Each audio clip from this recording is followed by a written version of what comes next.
Hello everyone. I'm just making a quick video, just kind of giving an update because I posted earlier Monday about how the stuff with Israel, Iran, and the United States is going, but since then Trump has announced movement of troops and things like that. So with that, I'm going to kind of clarify because I'm hearing a whole bunch of people going a bunch of different ways. I'm hearing uh, people saying absolutely not, we don't want to be involved at all. I'm seeing people more on the older side where they're saying we need to be in full war, we need to put troops on the ground. I'm clarifying my position because my position is in the middle, and that grayness gets difficult to do. Um, so I'm just gonna kind of summarize this really quickly. Um, I don't want war. My ideal scenario is that we let Israel do what Israel's going to do, and we maybe just provide defensive help. Um, if Iran strikes at our carriers or our ships in any way, um, in all honesty, we could probably eradicate Iran in a matter of a couple of weeks. If we really, if we went to war, what I want to see is absolute devastation. I want every single airstrip to be a crater. I want every single military base to be a crater. I want Iran to cease to have military capabilities for centuries. That's what I want, and I want it with no troops on the ground. I want ships to rain artillery down on it. I want aircraft to bomb and missile everything to where it stops existing. We have the intelligence to know where all their drones are. We have the intelligence to know where everything is. I want all of our stuff to make it so that they wished they could get a push cart that they could use militarily. I do not want to see Marines deployed. I do not want to see Army deployed.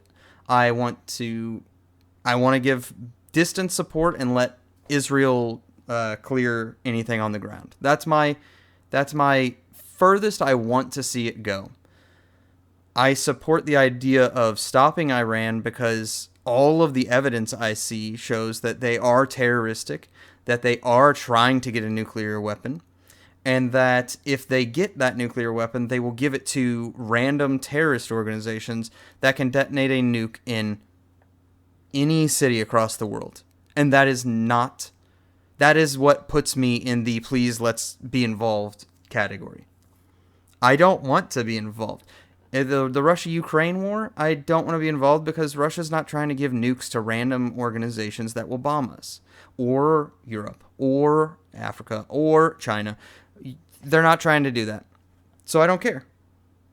I mean, I do care. I want Ukrainians to be safe. I want them to be free. But at the end of the day, if they get taken by Russia, they'll just be a new owner. They're not going to kill Ukrainians. At least if you believe what they say, they see Ukrainians as Russians if you believe what they say. But yeah, the key is I don't want war.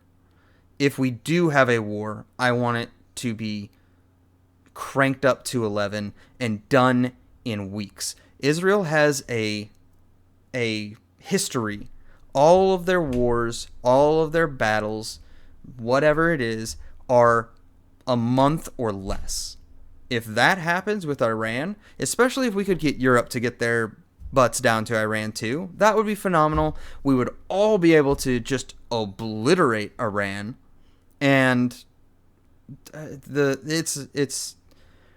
we can see China eyeing Taiwan and eyeing all this stuff, and we need production back here because if China decides to go to war with the United States actively, all of our missile components and all of our goods, like our medical equipment and stuff like that, all come from China. It's the problem with the idea that I believe it was Reagan sending our manufacturing to China in an effort to export American lifestyle to China so that they would cease being communist and instead become more capitalist. Instead, our enemy now controls all of our sources of defense, all of our sources of medical aid, all of our sources of medication, and all of our sources of everything. The microphones you guys talk into, your cell phones, your speakers, your headphones, the monitors on your desktop, everything we have comes from there. And I'm looking at this as an economic standpoint. One of two things is going to happen if we do enter a war. Option one, everything goes to absolute dog shit. It crashes, inflation goes through the roof, all sorts of bad stuff happens. That's option one. Option two, which if we do go to war is the one I hope happens, is that our economy gets a huge influx of spending from the idea of everything's being converted to wartime effort.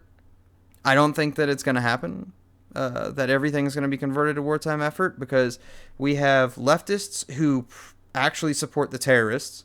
We have right-wingers that just don't want to be involved at all.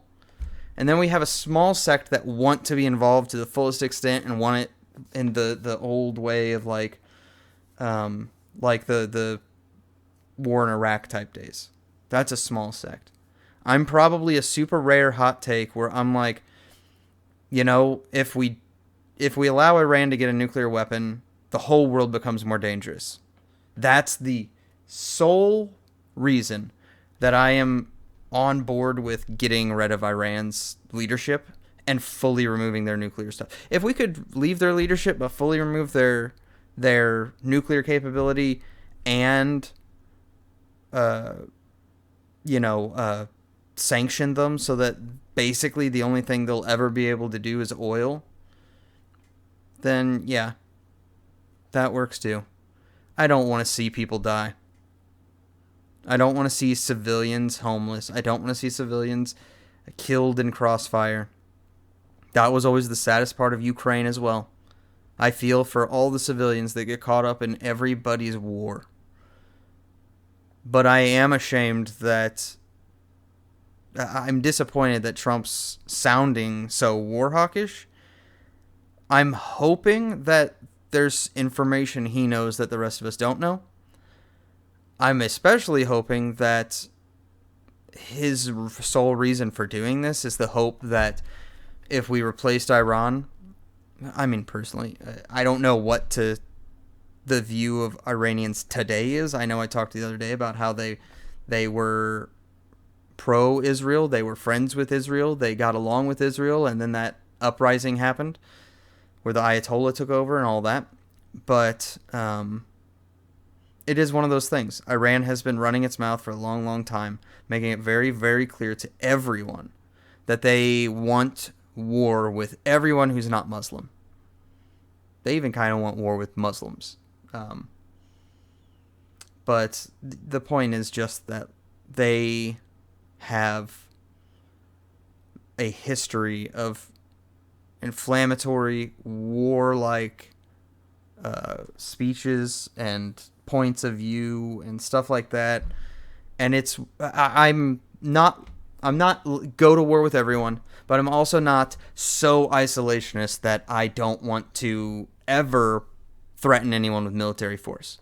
Because here's the fact. If the United States reneges on its protective status too much, China will take over. Europe isn't going to take over. The Europeans are a bunch of pussies. Sorry if you're a European, but you guys are pussies. You guys don't know how to fight if your lives depended on it. You'll have other people fight. I'm sure there are some of you, if you're like a veteran, SAS. I know there were some French and German and UK groups that went to Iraq with us and Afghanistan with us. Those people I'm proud of, but let's be honest, your populations are a giant pussy pool that cannot get behind war unless you yourselves are being bombed. Sometimes you have to plant the tree whose shade you will never experience. And I think that this is that case. I think that if terrorist groups have the capability of getting nuclear weapons, it's an end of the world situation. Because they're not going to keep that information to themselves. They're going to share it with anyone that is a terrorist. They're going to share it with other countries that we don't want to have it. They're not going to see it as a negotiating tool that they need to keep close. They're going to immediately spread it because their goal is not influence politically. It is influence through terrorism. That is what their goal is. You don't have to agree with me. That's kind of the great part about being Americans. You don't have to agree with me. I don't think that this has anything to do with Israel. My stance doesn't have anything to do with Israel. I have mentioned how Iran would just nuke and wipe Israel off the face of the map as a point of evidence, and I don't think that that is acceptable to threaten genocide of another country. And that doesn't change whether it is Israel or UK or Ukraine or Russia. You do not genocide civilians. That is my stance on all of these. And that's why I'm in this really tough spot where I wish Trump had not put us. But after his first term of having so much emphasis on trying to get peace in the Middle East, I have hope that Trump is having a plan that would actually be along the lines of this is to overall progress peace in the Middle East. That's what I'm hoping. In all honesty, I wouldn't mind if... Let's take a quick look here. So Iran is here. We've got Iraq and Afghanistan on both sides. They're striking at Israel all the way over here.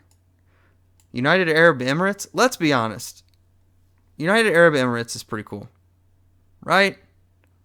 What if we just worked with United Arab Emirates so that they took over this area? What do you guys think of that? Because they and Saudi Arabia are pretty close with us.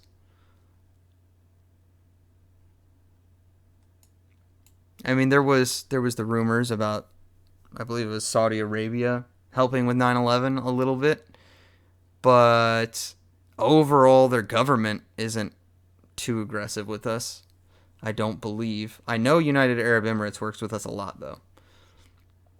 But yeah, it's just that thought of like, what if Iran, if the people of Iran have gone so far in the extremist direction that they are now terrorist supporting in the bulk, sorry, you don't get that anymore, I guess, until you guys can stop being terrorist support. I am very, very, very, very anti-terrorist. I remember what happened on 9/11. I remember all this stuff about terrorists doing horrible things to people. They rape people. They behead them. They lit the reporters on fire in cages. I remember seeing all of that. Iran supports those people. I'm never going to forgive that group of people. And I mean the whole group of people. I'm pissed off that Biden gave Afghanistan back to that group of people. Because the fact is, Trump's agreement to pull out was directly tied to them hitting specific milestones. And Biden pulled out without them hitting any of the milestones. I'm glad we're out, but we were supposed to make sure that all the 20 years of money and lives were actually worth it. Especially the lives. Money is money. We can make more money. But thousands of Americans died. And I don't know what the plan would be, but Iran needs to be brought under control. I wish that all of Europe and America had put Iran under control through economic means decades ago. Whenever they found out that Iran was funding terrorist groups that were trying to genocide, they should have immediately crushed them with sanctions. Not with weapons, with sanctions. But now we're at the point that weapons are probably the only real option. because they are far too close to a nuclear grade weapon or nuclear grade materials. And if they have knowledge on the weapon parts from China or there's, let's see here, BRICS nations is Brazil, Russia, India, China, and I think Iran is with them as well. Every other nation that was listed except for Brazil has nuclear capabilities. If China wanted Iran to have a nuke, Iran could have a nuke in a day. Because China would just forward over the plans. Oh, Iran, you want plan? We send it over. It be there. We just need homing pigeon to reach you. Boom. Iran now has the capability to know how to trigger the detonation of the core. They're already at 60% refined. It's going to be bad. Anyways, that's all. I hope you guys have a nice one, and I will talk to you in the next one.